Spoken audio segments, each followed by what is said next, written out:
everyone, good evening. You've kick-started the Rise with India Prime Time with ET now, and we're doing so with the Money Show, your one-stop shop for all personal money matters. I'm Mrin Agarwal and we have lots lined up on the show. First, we are going to be taking on board the opinion of market veterans and all the announcements that the finance minister made, and also how is it going to impact your money and your life. Later on the show, we are here celebrating Women's Equality Day, and hence we thought it's the best opportunity to get women a dose of how they can take charge of their finances, not depend on the male members of their house, to get their house of finances in order.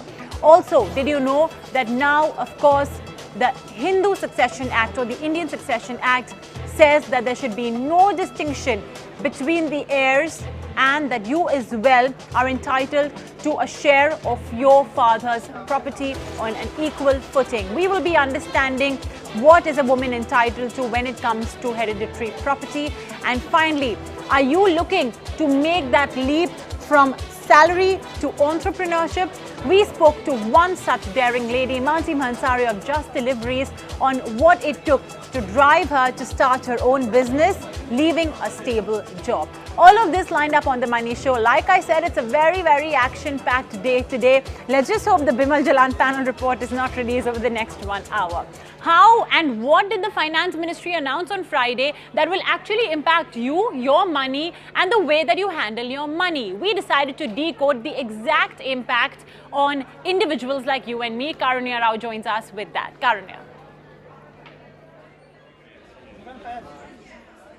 Well, Mubina, there are a host of announcements that were done to give a fillip to the economy, to give a boost to the consumption and demand scenario. But yes, there are a lot of takeaways for you and I, and for all of individual consumers out there, individual people out there, and will impact their savings and their money as well. First up, of course, a big takeaway, a big announcement made by the FM was that there will be no surcharge on LTCG arising on share sale. That is a hugely positive development, even for individual investors, for small-time investors, for any kind of individuals out there who do park their monies or who do invest in the markets, in the equity markets. All IT orders or communications, they will have to specify a unique documentation identification number, without which order will be treated as good as not received. That's another interesting announcement made on Friday, which could help people and normal citizens, Aam Aadmis out there. Thirdly, there's banks have agreed to pass on rate cuts to consumers in a timely manner. Once again, for those looking to take loans, this might be the best time, because with RBI easing its policy, easing its stance when it comes to the interest rates, they will actually reap benefits, because banks will now do it in a timely manner and pass on the benefit to all the borrowers out there. Public sector banks will return loan documents within 15 days of loan closure. That's another big announcement made for the ease of citizens like you and me. And lastly, the government has deferred the revision of one-time registration fee on new cars bought till June 2020. So the huge issue of increased cost of ownership, that does not prevail any longer, because the registration cost, which was hiked and which was a huge issue dampening the sentiment for new buyers, has now been deferred to June 2020 next year, almost a year from now on. So that should also help boost consumer sentiment. Well, let's hope it does. But yeah, essentially, those are all the benefits that have come by from the Finance Ministry's stable that will, of course, affect customers like you and me. But here on the Money Show, we are celebrating Women's Equality Day. 26th August worldwide is celebrated as Women's Equality Day. And it's important that we acknowledge a day like this, especially because there are several aspects in life where women are not treated as equal to their male counterparts. And of course, the most recent one that has got the most outcry has been with respect to pay. So talking about feminism and talking about women empowerment, we thought that who better than to talk about shuttler PV Sindhu, who has made all Indians proud, all girls proud by scripting history to emerge as the first Indian woman to win World Badminton Championship. So we thought, let's kickstart the show by taking PV Sindhu's name, and I hope she's an inspiration to all the women out there.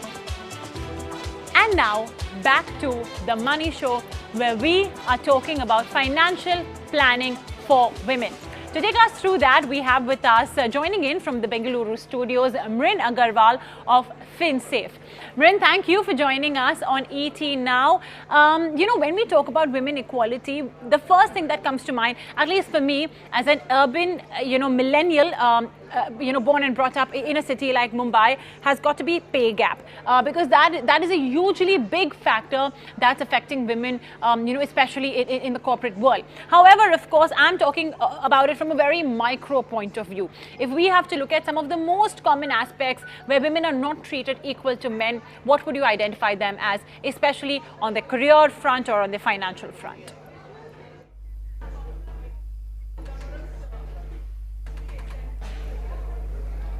Thank you, Mubina.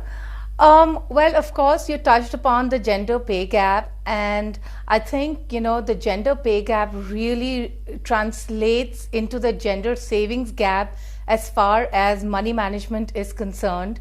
And obviously, if you have a 20% gender pay gap that exists in India, and that translating into lesser savings for women, well, that's not a great situation to really be in. Other than that, I think most women really find it very, very difficult to do financial planning, solely because, one, they don't know who to reach out to, what is a trustworthy source that they can connect with for financial planning. Financial planning is not a life skill that is really taught anywhere, whether it's at school or it's at college. Women do get daunted by financial advisors. They do have their insecurities that, what if we were to lose this money, because then they are going to be judged as somebody who lost money. Spouses maybe not be very forthcoming about money. So women do find it very, very difficult as far as financial planning is concerned. And I think, the bigger issue from the gender pay gap is really the fact that the impact that it has on women's lives, because they're going to end up basically saving much lesser as compared to men. Yeah, obviously, if you earn less, you're going to be ending up saving less as well, and that's going to be a big problem. And unfortunately, Mrin, this is not a problem that looks like it's going to get solved anytime soon. I mean, I've just heard of Iceland, where there seems to be the closest pay gap between men and women, but otherwise, world over, it is a persisting problem. So in such a scenario, Mrin, apart from the Stridhan, what they call, and apart from, of course, the monthly revenue streams, or income stream rather, from their salary or anything else, Mrin, how can then women better handle their finances when they know already that they will be, at the back foot when it comes to earning, money from men? I mean, can they follow the same investment strategies or financial planning strategies that men do, or would you advise that they should take something that's a little more customized for women?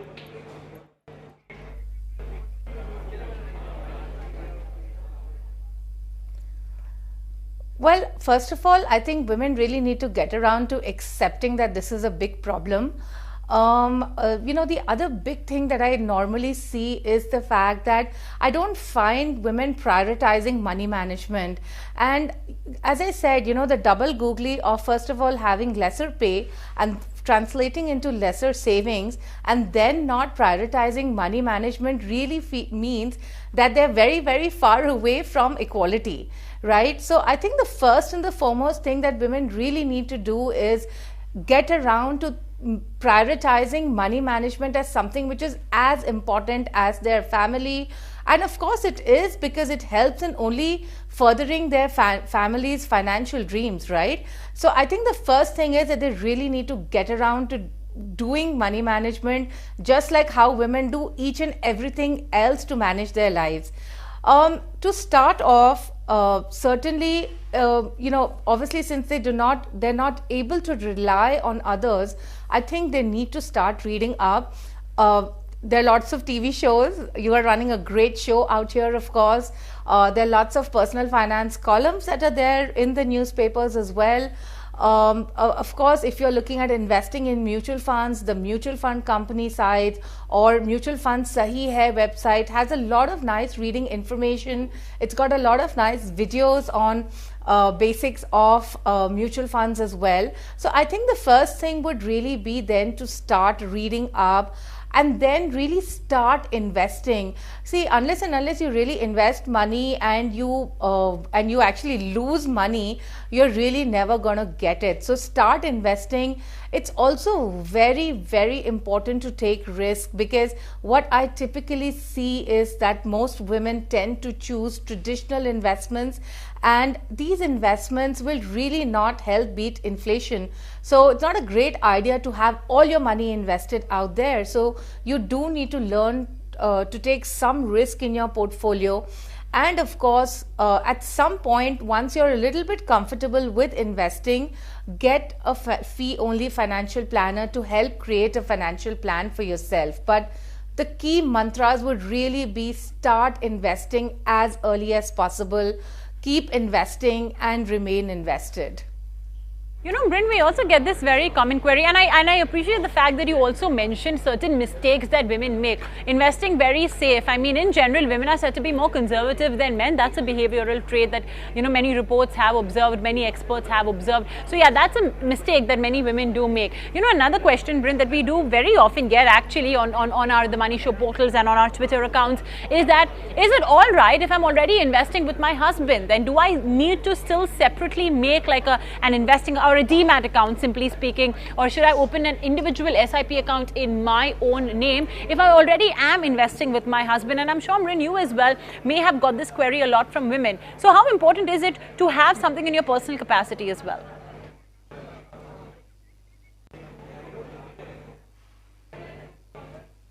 Well, it is extremely important, because when you're investing with your husband, I'm presuming that your husband is the primary holder and you're only the secondary holder. Especially if you are earning an income, the investments need to be in your name. And even if you're not earning an income, there should be some investments which are there in your name as well. Okay.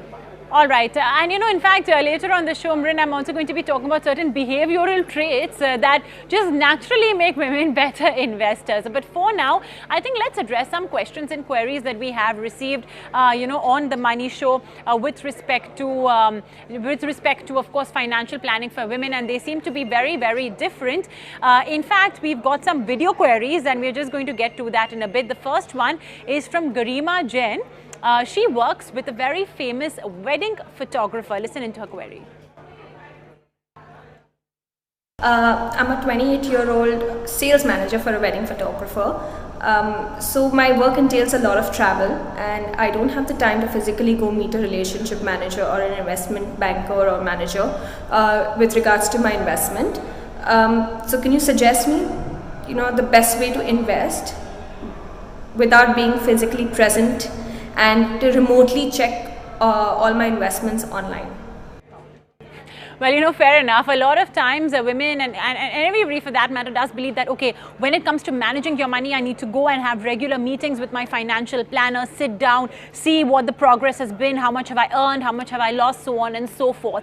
But Mrin, in today's day and age where technology has, of course, made life much easier for such working and traveling women like Garima, what would you recommend she do? And really, is it necessary for that physically going and meeting your financial manager every now and then?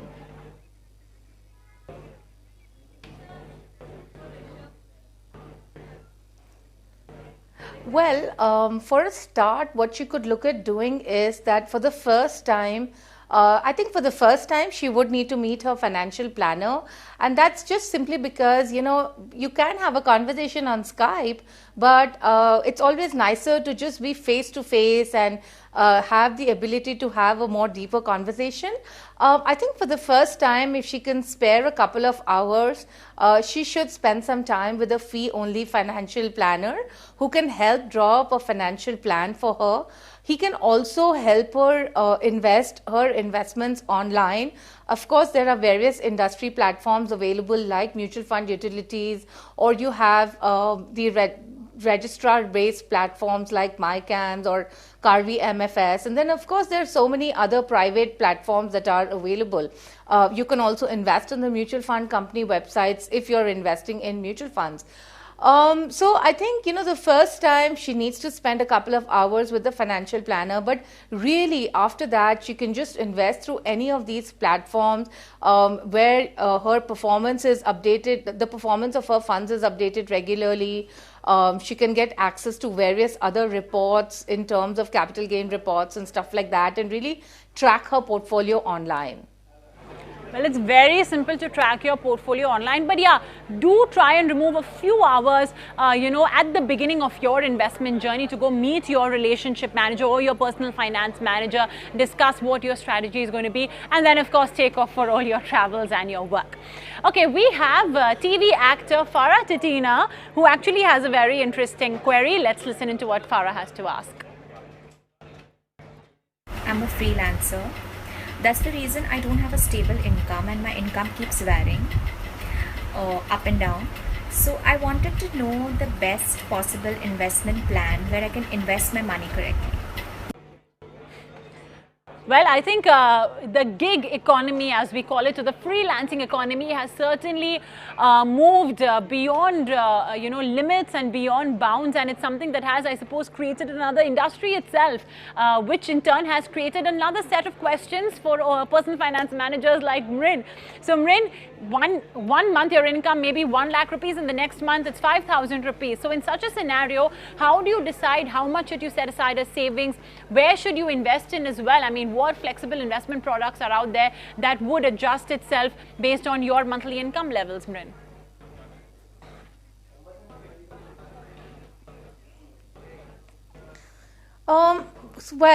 She would have an estimation on her last year's average income. And she would have an idea in terms of what her minimum incomes would be looking like. So I think based on that, she can figure out a minimum amount that she's going to be investing every month and do that. And I think in the months where she has a surplus, she should just certainly look at just going and adding it onto those investments. I know it's going to be like a little cumbersome because every time you have that additional amount, you have to go back and you have to invest out there. But given the fact that every month she does not have a fixed amount coming in, this would be the optimal way to really do it. On that note, Farah Garima, thank you for sharing with us your questions. And Mrin, thank you as well for joining us on this very special edition of The Money Show. Remember, folks, you need to take charge of your finances. Don't let prejudices come in your way. It's okay to lose some money because, hey, that's the story of investments. And don't forget, even the biggies out there have made financial mistakes. You too are totally allowed to do so. Well, we'll take a very quick break right here on the show, but when we come back, it's still going to be all about women, because it's very important for women to understand what are their rights when it comes to hereditary property. Stay tuned for more of all of this on The Money Show.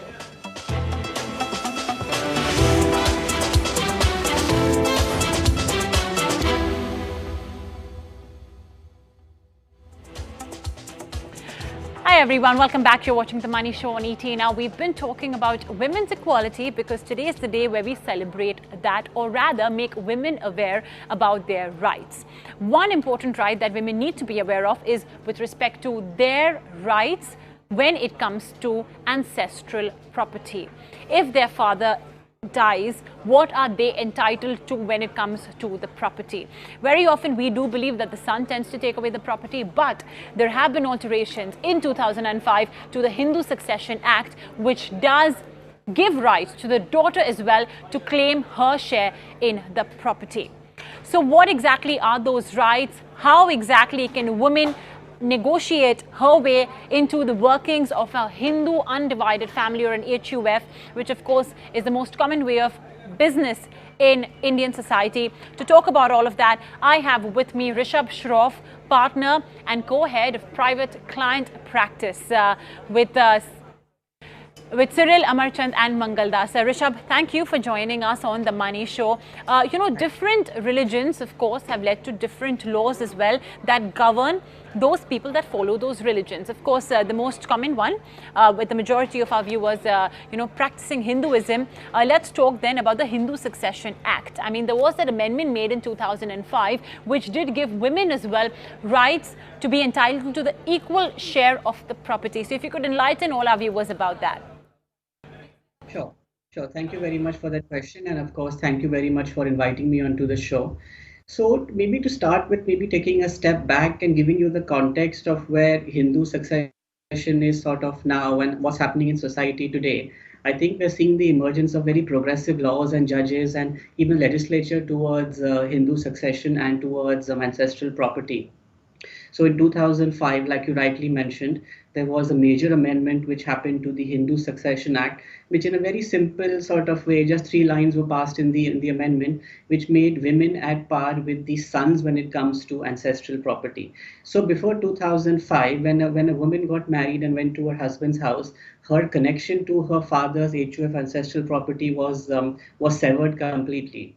So what has happened after the amendment, which really takes place on September 9th, 2005, it says that any woman, even after she gets married, has a right at birth in her father's HUF. So that means her siblings, her brothers and sisters have an equal right to the father's ancestral property immediately upon birth. So and that implies two things. One is that she has a right to ask for partition as her brothers could have done, and then secondly, she has a right to transfer and deal with that property as she may desire to do so. Similar to what you may do for your house, what you may do for your cash, for your shares, you also have the right under law to bequeath and deal with your joint family property as you must. So I think this is a very fundamental change that came about in 2005, and since then it's been about 10 plus years right now. We are seeing a lot of queries about how this impacts joint families, how it impacts typically joint Gujarati and Marwadi families. A lot of queries from those sects, and I think it's been a very progressive move that has come about because of it. Okay. What about spouses, Rishabh? I mean, we spoke about sons and daughters, but let's say if the husband has passed away, does his widowed wife as well, is she entitled to the same sort of rights as the daughter is entitled to, or would hers be different?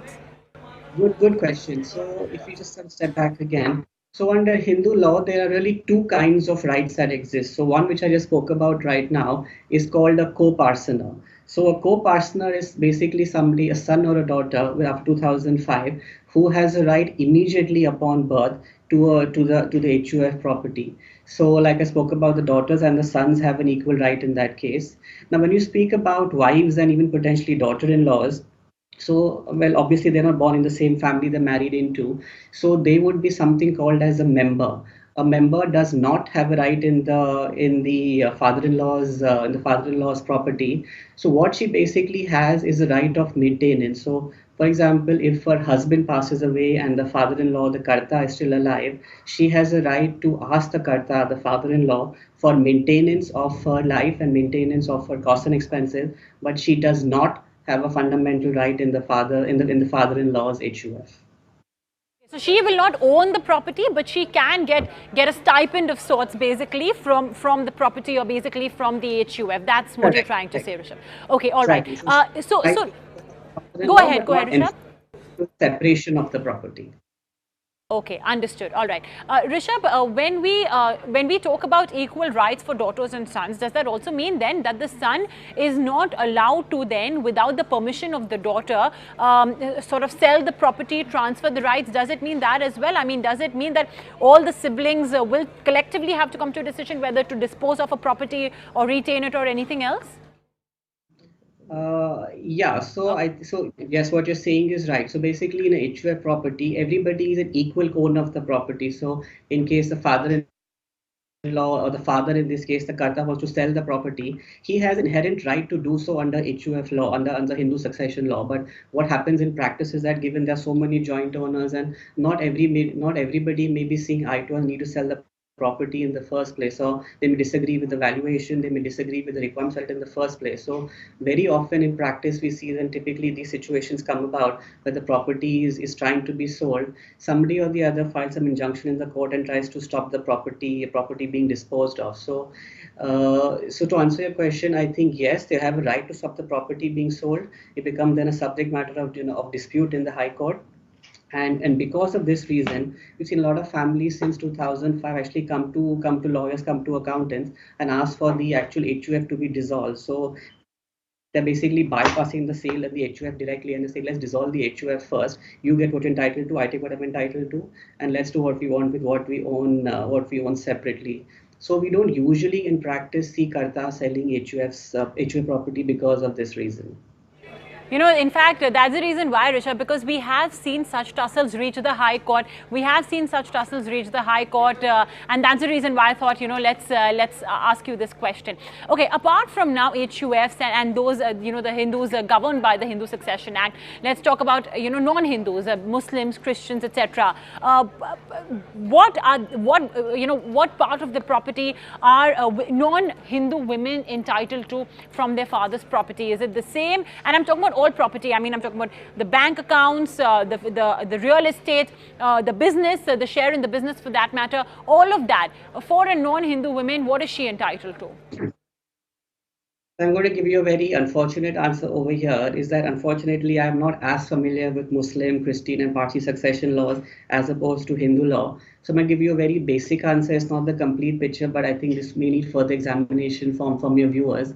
So if a couple is married under the Indian Succession Act, so for example, a Hindu and a Muslim marry and they're governed by the Indian Succession Act, their succession inheritance is not governed by personal laws, but is governed by the provisions of the Indian Succession Act. So in simple terms, what it means is that in case of a husband passing away and he's survived by a widow and let's say his children, his son and his daughter, the widow would take 1/3 of the property and the children, 2 children or more, could take 2/3 of it.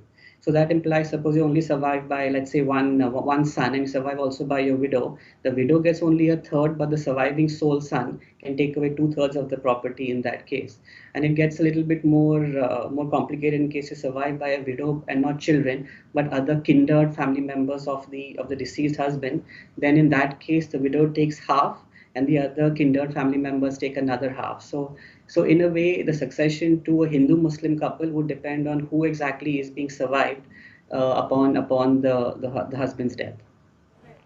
Okay, now let's say if the male heir of the family, the son, her brother basically, has however without her knowledge perhaps conducted certain action that has led to her losing out, her rights on the property. Let's talk about Hindu since that's your specialty. What is the reprieve that is available to her then as per law? That's very simple. Answer. It keeps litigation team in a firm and the corporate and the counsels in the court very busy. What they have a right to do is challenge the entire transaction in the first place and sort of unwind the actual sale of it. So usually in your example, where let's say the Karta has sold off the property without the consent of the women, or just in a father has sold a property which jointly belongs to him and his daughter, for example, then in that case what the woman is entitled to do is file a case in the relevant court, Bombay High Court, Delhi, wherever the property may be situated, and ask for the transaction to be unwound. And they would do so on the basis that as a joint on the property, either as a co-partner or as a joint owner, her consent was not taken, nor was she compensated for the sale, and because of that reason the sale is per se invalid, and usually the courts are in favor of unwinding the transaction or giving her compensation in lieu of the sale. So it gets a bit more complicated once you're creating rights in the property being sold. For example, if the property is sold to a developer who started building something on the land, or you're creating third-party bank or mortgage rights on the property. So you may not always get the property back, but you may get your compensatory share of the money of the sale in case the transaction is being potentially unwound. All right. Okay. Rishabh, I actually wanted to squeeze in one more question, but unfortunately, I'll have to wrap it up. Thank you for joining us and enlightening all our women viewers out there with respect to their rights when it comes to their father's property. Remember, you too have the right to be a co-partner. That's the term that essentially Rishabh used, if in case yours is a Hindu undivided family under which business is being conducted. Okay, folks, we'll take a very quick break, but when we come back, I'm going to be heading over to 1441 Pizzeria because there is a lady who's going to be joining me who has taken the bold step of leaving her very stable job in Korea to dive into risky business affairs. If you too want to make that step, I'm going to be catching up with Mansi Mahansaria to decode her journey and the advice she wants to share with all of you people out there.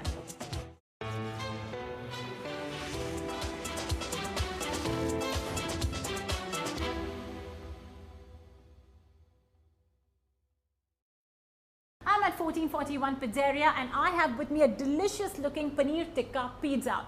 And now it's got me wondering, how did all these fresh ingredients reach the restaurant in the first place? Well, I have the woman responsible for this very tough task, Mansi Bhansaria of Just Deliveries. But her journey didn't just start off. She was actually an investment manager at a PE firm before she took this tough decision of starting her own business, or as her husband lightly calls her, a trucker. So let's find out what her entrepreneurial journey was like. Mansi, thank you so much for joining us on The Money Show. And I think I should kickstart your journey from where you kickstarted your journey, and that's your job. So why don't you first start off with what was your job like? I mean, you were an investment manager, you were working in the financial space. That does tend to give out a lot of moolah from our conversations, of course, with a lot of people in their space. So tell me a bit about your first job. Yeah, so I was quite lucky. I graduated from FMS Delhi and I joined IDFC from campus, and I worked with their private equity division for 3-4 years. So we used to fund companies that were building India's infrastructure. Oh, okay, interesting. So now you are the one who's Yes, building India's absolutely. infrastructure. I think a lot of that inspiration came from there. Okay, all right. I'll talk a little more about your inspiration, but tell me also this, that when it came to your job, was it a high pressure job? I mean, was that one of the reasons why you decided that, hey, maybe I should now think of doing something else, or was it like just your regular 9-to-5 job? It was an intense job, but it's not the stress angle that prompted me, honestly. I think it was a couple of reasons back then. I wanted to spend more time with my child. I wanted to build something of my own, get my hands dirty. But most important, it was that I wanted freedom, and I wanted freedom of time. I love traveling. And I used to hate asking for leaves and being subject to leave approval to travel. I hear you. So I wanted to create a company which would function and which would generate money whether or not I'm in office. Okay, so some more flexibility in time. Okay, so that is something that sort of inspired you to leave your job. But of course, it's not easy. I mean, being a business person is not for everybody. And I'm sure during that transition, you did have certain difficulties, did you? Absolutely. I think the first 3 years were really tough. For any business, it can be very challenging to set up from scratch, and then further depends on the industry you're in. For me, I had to deal with drivers and delivery boys and vehicle breakdowns and delivery of cakes and perishable foods. It's quite challenging. Jobs can also be very stressful, but the variables are few, In a business, there are way too many variables, and you have to get used to rejections. You have to get used to deciding things every single day. But if you overcome the 1,000-day challenge, people say there's a 1,000-day challenge, stick in your business for 3 years, things start looking up. Today we are in the 4th year of Just Deliveries, and I'm enjoying my journey. I'm enjoying building my company bit by bit. So it was very challenging. I think there were so many days when I'd wake up and I'd say, why am I doing this? Why don't I just go back to a job? That temptation can be strong. But stick in there if you believe in what you're building, and you'll go places. So tell me a bit about Just Deliveries now. I mean, like you said, 4th year, and you gave our audience a bit of a hint by saying that you make all these cake deliveries and flower deliveries, and that I think is a very tough job, because I know how I struggle to balance my one pastry when I am traveling in Mumbai roads. So tell us a bit about Just Deliveries. So Just Deliveries, we did start out as a cake delivery service, but we quickly pivoted. So now we deliver inventory for restaurant chains, for fresh food companies like for 1441. They need their pizza dough to be got at 4 to 6 degrees. They need their fresh vegetables, their cheese to be carried at the right temperature. So we move food from their central kitchen to their outlets. And the whole idea was that you have a Swiggy, you have a Zomato that brings food from the restaurant to the customer. But there's no service that allows restaurant chains to move their inventory, especially the whole small and medium restaurant chain fresh food companies. So that was the inspiration behind Just Deliveries, and touch wood, it's doing really well, because we enable our food clients to grow faster because they have the entire backbone of logistics now in capable hands. Okay. Financially, when you made the transition, and I think the biggest difficulty is that when you're in a job, you have that fixed monthly income and you don't have to worry about that, right? But of course, now that you're a business person, it's not necessary that your income levels are, stable. They fluctuate a lot. So when it comes to your lifestyle, you have a child as well, his lifestyle, were there any drastic changes or cutbacks perhaps that you had to enforce to enable you to make this transition? Yes, yes. I think it's very important to be frugal in the initial years. I think even while someone's in a job and thinking of a business, it's important to start building up savings, to be able to invest in your business as you grow. And even once in business, the initial years, it takes a lot of time to really generate a good amount of cash or even to match salaries. I'm still not there, but the fact that you're building something, the fact that you can see the end result, right, keeps one going. So yes, we can't be trigger happy with our credit cards anymore, knowing there's a paycheck coming. But yes, if we are frugal, we can get there. So what's the biggest challenge then? I mean, now that you're a businesswoman versus when you were, simply working on that paycheck, what's the biggest challenge as an entrepreneur that you're facing?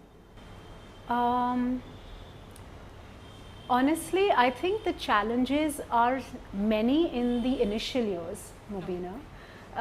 It's quite taxing, but each day becomes better. And if like I just approached Just Deliveries as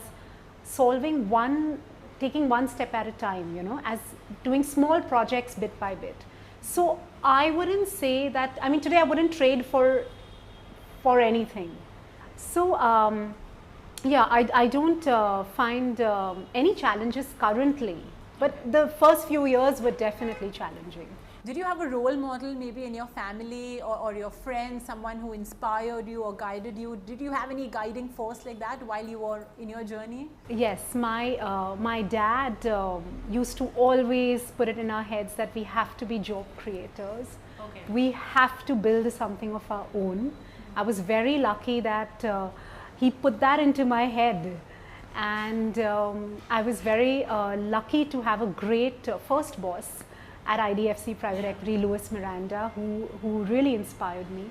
And now, of course, my mom's been my greatest supporter, and my husband, Harsh, my in-laws. I think for a woman to succeed in business, she needs family support. If your family is with you, there's no stopping you. When you started your business, did you have any second thoughts? I mean, maybe 6 months into the business or 7 months into the business that, hey, maybe I should just stop what I'm doing because I'm not seeing success. And were you ever tempted to go back to your job? All the time, until last year. Until last year, I would actually ask my husband, I'd be like, listen, should I just go back to a job? What is this? Where am I going with this? But not anymore. So like I said, the 1,000-day challenge. 1,000-day challenge. Okay. So if I have to look at Just Deliveries in year one, when you started, I mean, I think a parameter would be how many restaurants perhaps that you were catering to, or how many vans would you have. That too would be a great parameter to judge it with, versus what it is now. How would you look at the growth, and where are you now versus what you were back in 2014, 2015? So we started off with 2 small air-conditioned vans, and we have since then I think grown 5 times in revenue. We now have 15 trucks, right from the smaller vans to the larger trucks. We were only in Mumbai, now we do intercity, Mumbai, Pune. So it's been a fabulous journey. So where did you get your seed money from? I mean, purely was it when you were working? So how many years did you work for in a job? I was working for about 6 years. Okay, so 6 years I think is a good enough time to accumulate your savings. Yes. So did you start off your business purely on savings? Yes. Okay, all right. And since then, it's been surviving through the internal accruals of the profits. Absolutely, absolutely. a word of advice for all the women out there, for all the men also out there. Right. I mean, I know they too could use a little bit of advice, but they don't ask for it. But yeah, share some advice then for all the employees out there who want to be job creators, but of course have the same fears that how will that monthly income come in. What advice would you share with them? So guys, if you are already in a job, it's like half the battle won, because you've already worked in big companies, you already know what professionalism is. And I think it's just two things. One is you have to be very passionate about some idea or some skill that you have, or you have to identify a clear need gap somewhere, that's not solved.